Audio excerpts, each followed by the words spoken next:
Hello दोस्तों, तो स्वागत है। आज हम लोग आज पढ़ाने वाले हैं क्लास 10 का केमिस्ट्री चैप्टर 1 रासायनिक अभिक्रिया समीकरण और चैप्टर 2 अम्ल क्षार एवं लवण। इसका आज हम लोग सब्जेक्टिव पढ़ाने वाले हैं। Subjective most video.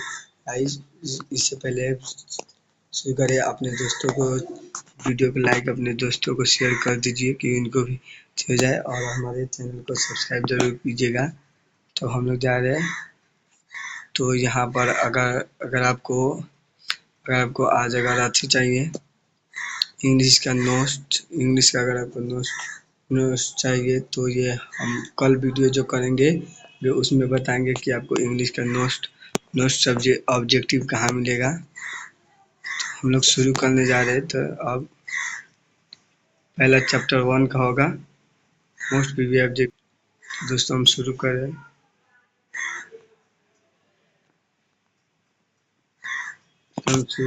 चैप्टर 1 यानी gas class 10th most previous, जैसे चैप्टर 1 का नाम है। तो पहला क्वेश्चन क्या कर रहा है, देख रहे हैं। पहला क्वेश्चन कह रहा है कि निम्न अभिक्रिया में संतुलित रासायनिक समीकरण लिखिए। सबका संतुलित रासायनिक समीकरण लिखना है। तो पहला देखिए क्वेश्चन क्या है। जिंक प्लस सिलोन नाइट्रेट जो अभिक्रिया करता है, जिंक नाइट्रेट इसका बनता है तो Zn प्लस 2AgNO3 जब अभिक्रिया करता है। पहला क्वेश्चन कह रहा है Zn हो गया, और दूसरा क्वेश्चन है सोडियम प्लस जब अभिक्रिया करता है तो सोडियम हाइड्रोक्साइड प्लस जब बनता है तो 2Na2H2O जब अभिक्रिया करेगा 2NaOH प्लस O2 बनेगा। और पहले क्वेश्चन दूसरा क्वेश्चन क्या कर रहा है कि संतुलित रासायनिक समीकरण क्या है। रासायनिक समीकरण को संतुलित करना क्यों आवश्यक है। मतलब ये कह रहा है कि संतुलित रासायनिक समीकरण क्या है, उसको संतुलित करना क्यों आवश्यक है। तो संतुलित रासायनिक समीकरण वह होता है जिसमें अभिकारक और उत्पादक दोनों में प्रत्येक तत्व के परमाणु संख्या समान होती है। जैसे 2Na, इसी को देख लीजिए 2Na2H2 जब अभिक्रिया करता है तो 2NaOH प्लस H2O बनता है। इसमें इसमें भी दो है, 2NaOH है, इसमें भी बराबर है। इसी को हम लोग संतुलित रासायनिक समीकरण कहते हैं। आगे क्या कर रहे हैं, इसे संतुलित करना जरूरी है ताकि द्रव्यमान संरक्षण का नियम पूरा हो सके। इसीलिए हम द्रव्यमान संरक्षण के नियम को पूरा करने के लिए हम लोग संतुलित रासायनिक समीकरण को संतुलित करना आवश्यक होता है। तो अगला क्वेश्चन क्या है, ऊष्माक्रय को यानी ऊष्माक्रिया को ऊष्माक्षेपी अभिक्रिया क्यों कहते हैं। तो ऊष्माक्षेपी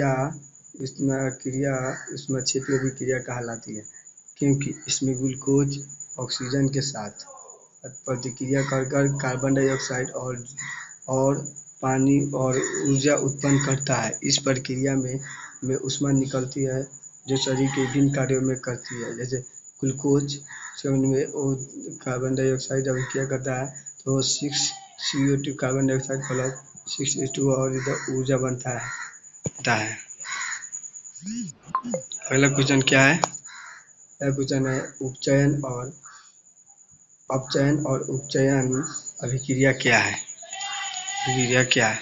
तो जिस रासायनिक अभिक्रिया में एक पदार्थ इलेक्ट्रॉन खोता है और या उसे जिस रासायनिक अभिक्रिया में एक पदार्थ इलेक्ट्रॉन खोता है उसे उपचयन कहते हैं। दूसरा पदार्थ इलेक्ट्रॉन प्राप्त करता है उसे अपचयन कहते हैं। इसे रेडॉक्स अभिक्रिया कहते हैं। इसमें ऑक्सीकरण और अपचयन दोनों प्रक्रिया एक साथ होती है। जैसे तांबे के ऑक्साइड में हाइड्रोजन की प्रक्रिया, हाइड्रोजन से अभिक्रिया से तांबा और पानी के बनना। जैसे जिस पदार्थ में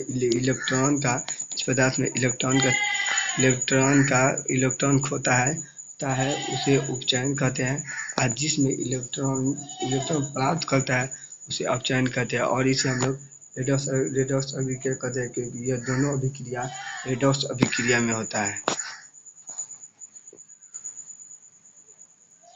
अगला क्वेश्चन क्या है कि प्रतिस्थापन अभिक्रिया क्या है, उदाहरण देकर समझाइए।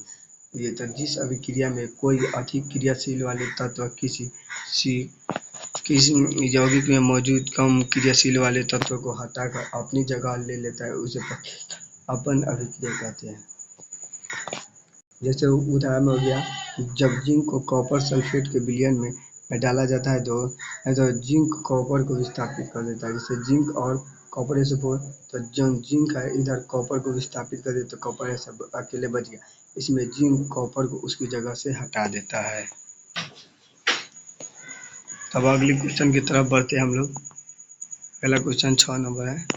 क्या करें, उसमें छेपी और उसमें शोषी अभिक्रिया या क्या है, उदाहरण देके बताइए। तो उसमें छेपी अभिक्रिया जिस अभिक्रिया में उसमें बाहर निकलता है उसे उसमें छेपी अभिक्रिया कहते हैं। जिस अभिक्रिया होता है उसमें अगर उष्मा उत्पन्न होगा ना, उष्मा उत्पन्न होगा उसे उसमें छेपी अभिक्रिया कहते हैं।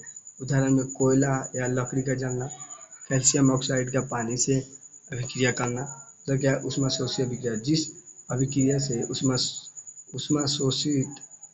अवशोषित की जाती है उसे उष्मा शोषी अभिक्रिया कहते हैं। जिस अभिक्रिया से उष्मा को अवशोषित करते हैं उष्मा को अवशोषित करते हैं उसे उष्मा शोषी अभिक्रिया कहते हैं। जैसे में उदाहरण में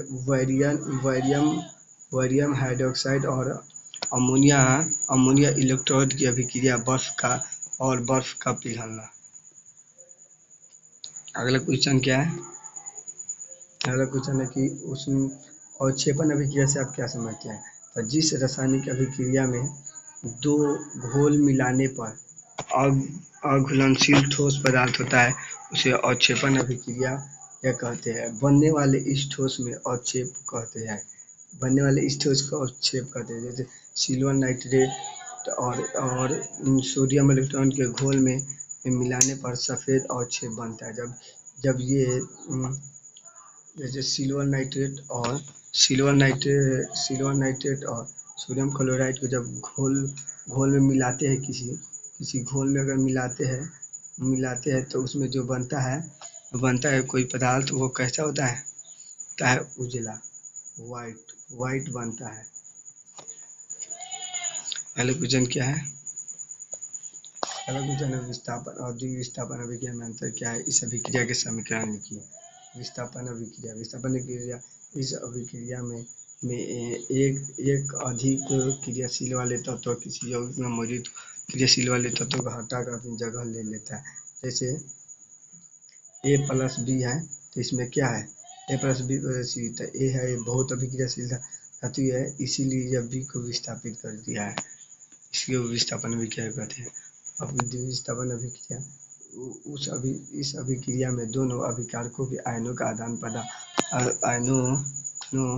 आयन आपस में बदल लेते हैं, नए यौगिक बनाते हैं। जैसे AB+C+C अभिक्रिया करता है तो ये इसको देता है और इससे ये ले लेता है, तो इसीलिए बनेगा जैसे AgNO3 + NaCl तो AgCl तो NONO3।